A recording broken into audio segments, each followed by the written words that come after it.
Praise the lord. యెషయా 54 అధ్యాయం 10వ వచనం. పర్వతములు తొలగిపోయినను మెట్టలు తత్తరిల్లునను నా కృప నిన్ను విడిచిపోదు అంటున్నాడండి. ఎవరి కృప అండి?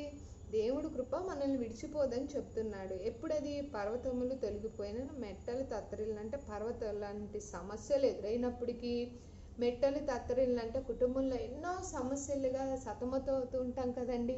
అమ్మో అసలు ఏంటి అనుకుంటాం. కానీ నా కృప నిన్ను విడిచిపోతానంటే, కృప అంటే చూడండి, మనం ఎన్ని పర్వతములు తొలగిపోయే సమస్యలు మన మీదకి వస్తున్నా, అంటే కుటుంబంలో ఎటువంటి పరిస్థితులు మనల్ని అతలకుతలం చేస్తున్నా, మనం చాలా సందర్భాల్లో ప్రైజ్ అడగానే ఏమని చెప్తాము? ప్రైజ్ అని చెప్పి ఎలా ఉన్నారంటాం.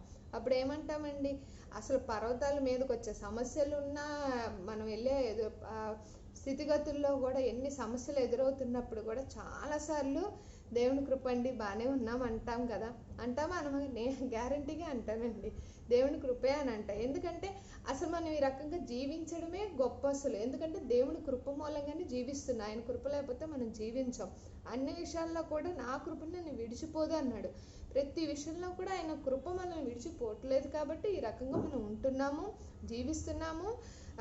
ఎంత పెద్ద సమస్య వచ్చినా, అంటే కరోనా వచ్చిన సమయంలో కూడా ఎన్ని లక్షలు ఖర్చు పెట్టినా చాలా మంది కూడా దాన్ని అంటే జయించలేక చాలా మంది కూడా నిద్రించారండి. అంటే ఆయన కృపలేంది ఏది కూడా మనం పొందుకోలేమండి. అన్ని విషయాల్లో కూడా పర్వతములు తొలగిపోయినను మెట్టలు తత్తరిల్లునను అంటే పర్వతాలంతా మన మీదకి వస్తున్న సమస్యలే అవని, మెట్టలు తత్తరిల్లే అంత, కుటుంబంలో ఎటువంటి పరిస్థితులు ఉన్నా, నువ్వు ఏ స్థితులు గుండా వెళ్తున్నా, ఎటువంటి కూడా అతలకుతలమే చేస్తున్నా సరే, నీ జీవితంలో దేనికి నువ్వు చింతించొద్దు, భయపడొద్దు, నా కృప నేను విడిచిపోదు అని చెప్తున్నాడండి.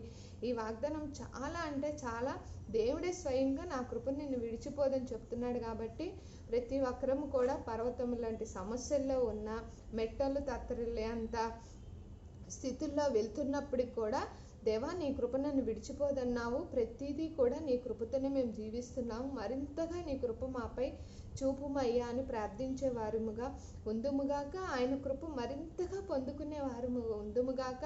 పర్వతాలే తొలగిపోయి మెట్టలే తట్టరిల్ని, నా దేవుడే స్వయంగా నా కృప నేను విడిచిపోదని చెప్పి ఉన్నాడు కదా.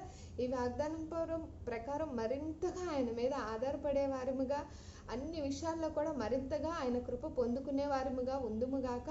ఆమెన్. God bless you.